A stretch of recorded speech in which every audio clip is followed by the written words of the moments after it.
Hey everyone, welcome back to my channel. First of all, if you hear any noises that seem a little odd versus previous videos that you've seen, that is because it is currently storming outside. So if you hear some creaks and stuff like that, that's why. But if you haven't checked out previous videos regarding top 10 lists on my channel, make sure you do after this one.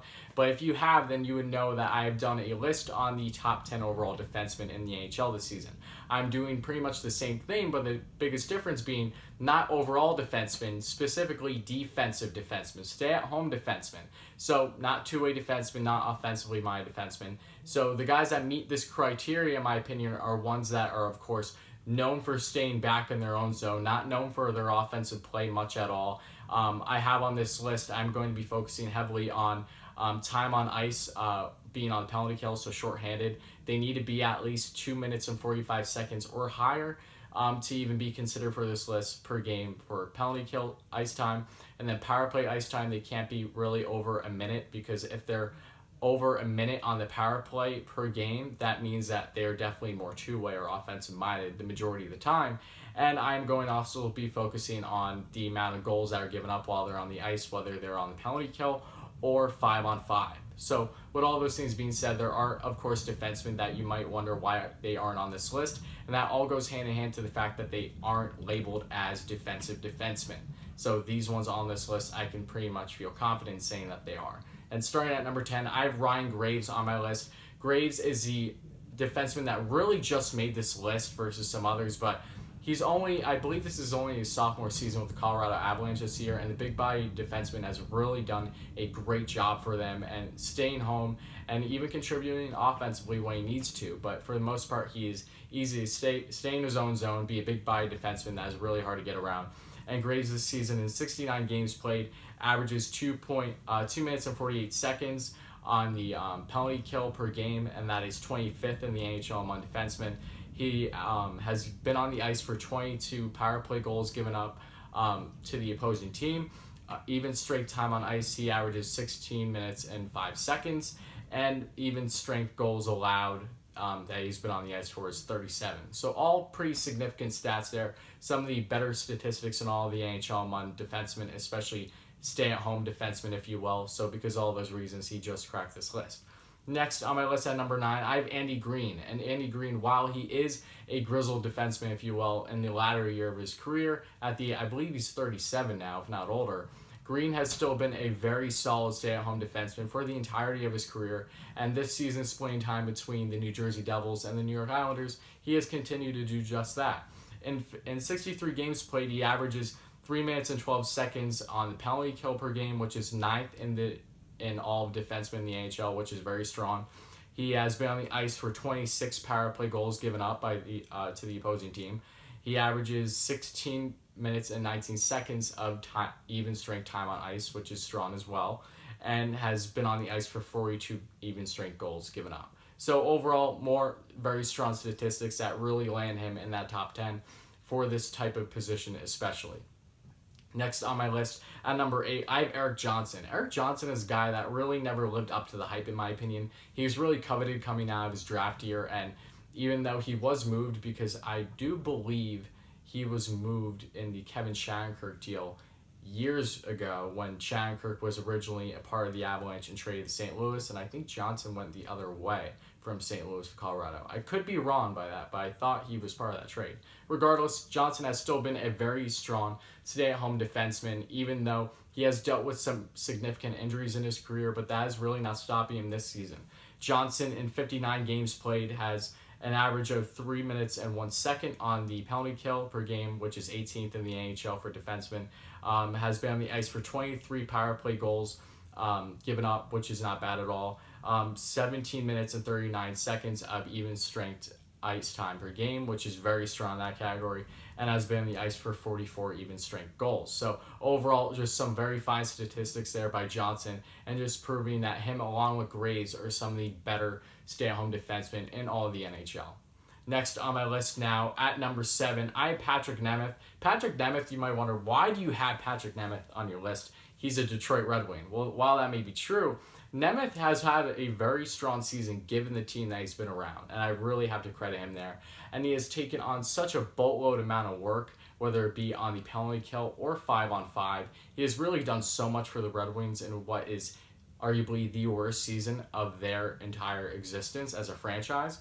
But Nemeth this season in 64 games played is second in the league in average time on ice for a penalty kill per game, and that is at 3 minutes and 26 seconds. So that's really impressive, even though, of course, that all goes hand in hand with the amount of penalties that the Red Wings take. He has been on the ice for 36 power play goals given up, but I don't really blame that much on Nemeth, given the fact that this is the Detroit Red Wings that we are talking about, of course. He averages 18 minutes and 30 seconds of even strength time on ice per game, which is strong, and has been on the ice for 49 even strength goals. So overall, while those numbers aren't great at all, given all the factors that go into his statistics with being on a team like the Red Wings, I think that proves that, especially with the amount of ice time that he is taking, that he is a very strong stay-at-home defenseman that really does not get much recognition, of course, because all in the fact that he is on the Red Wings. So next on my list at number 6, I have Ryan McDonagh, and while McDonagh has only played 50 games this season due to injury, when healthy, he is easily one of the best stay-at-home defensemen on the NHL. He can contribute offensively, but really since arriving with the Tampa Bay Lightning, he hasn't needed to be that guy as they have other weapons on the blue line, whether it be the likes of Victor Hedman, Mikhail Sergachev, or now Kevin Shattenkirk. But with all that being said, in 50 games played, McDonagh has had a very strong season regardless, averaging 5th in all of the NHL for defensemen in shorthanded time on ice at 3 minutes and 16 seconds. It has been on the ice for 22 power play goals and averages 17 minutes and 19 seconds of even strength time on ice, which is strong, and has been on the ice for 35 goals allowed, even strength. So overall, McDonagh, like I said, is a fantastic defenseman, really more of a two-way defenseman, but at least this season that he has not showcased that, all in part to his injuries and the type of role that he has on this Tampa Bay Lightning team. McDonagh is not, say, the offensive dynamo that he once was when he was the captain of the New York Rangers either. And with all that being said, he is still a fantastic defenseman in his own zone and deserves more recognition than I believe he's gotten throughout the entirety of his career. Next on my list at number 5, I have Brandon Carlo. Brandon Carlo is a really awesome defenseman, really strong stay-at-home defenseman for the Boston Bruins that really doesn't get much attention either, and I think that just goes hand in hand because of the fact that on the blue line, there isn't a lot of flashiness for the Boston Bruins, so of course guys who are more shut down are not going to get as much recognition necessarily than more offensively minded defensemen. But Carlo this season in 67 games played has ranked 13th in time on ice for being on the penalty kill at 3 minutes and 7 seconds, has been on the ice for 23 power play goals against, averages 17 minutes and 19 seconds as well when it comes to even strength time on ice per game, and has been on the ice also for 35 goals allowed per game for even strength. And that is really not goals per game, just 35 goals total even strength. That is really solid. And if you look at the gap between him and McDonagh, he has played almost 20 more games than McDonagh and has been on the ice for the same amount of even strength goals. That should tell you a lot about how strong Carlo is in his own zone. And obviously Boston is the best team in the NHL, or one of when it comes to defense, but that all goes hand in hand to Carlo and the type of player that he is.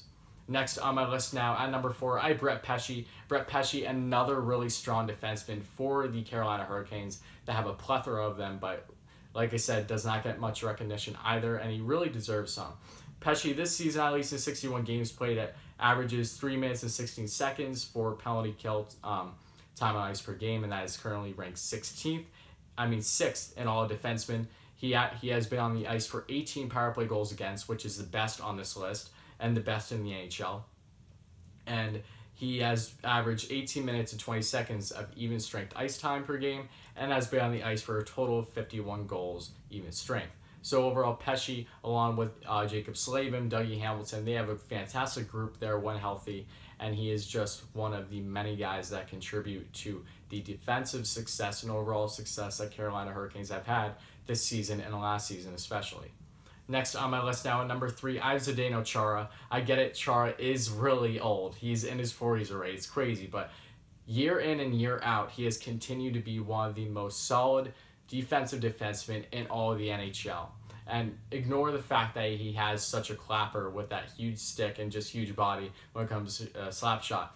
overall, Chara in his own zone is so hard to go up against, not just because of his size, but his overall game. And this season has showed just that he has not skipped a beat. In 68 games played, he averages 11th in all of the NHL for defensemen in penalty kill time per game with 3 minutes and 11 seconds.